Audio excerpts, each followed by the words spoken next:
Hello, আসসালামু আলাইকুম। আজকে আমি আপনাদের সাথে শেয়ার করতে যাচ্ছি কীভাবে বরিশাল সিটি থেকে নদীপথে ট্রলারে করে চরমোনাই যাওয়া যায়। সো দেখতে থাকুন পুরো ভিডিওটা। বরিশাল সিটির যেখান থেকেই আসেন প্রথমে আপনার চলে আসতে হবে বেলতলা খেয়াঘাটে। আমি অলরেডি চলে আসছি বেলতলা খেয়াঘাটে আর অপেক্ষা করতেছি কখন ট্রলার আসবে ওপার থেকে। সো অপেক্ষার প্রহর শেষ, ট্রলার চলে আসছে। এখন আমাদের ট্রলারে উঠতে হবে।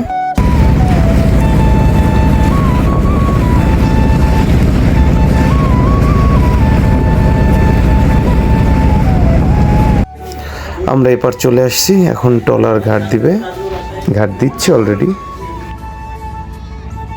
এখানে একটা ইন্টারেস্টিং ব্যাপার হচ্ছে ট্রলার ঘাট দেওয়া মাত্রই যে যার মতো করে তড়িঘড়ি করে নেমে যায়। সো এটা একটা মজার বিষয়।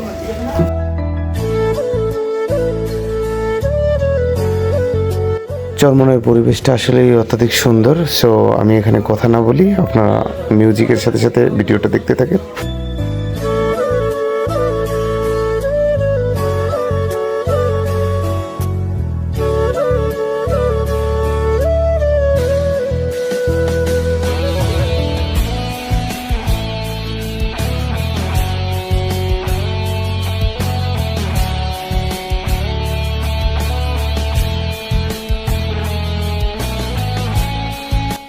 এই রোড ধরেই যে যার গন্তব্যে চলে যেতে পারবেন, যেমন চরমোনাই, বুখাইনগর, বিশেষের হাট, যে যেখানে যেতে চান।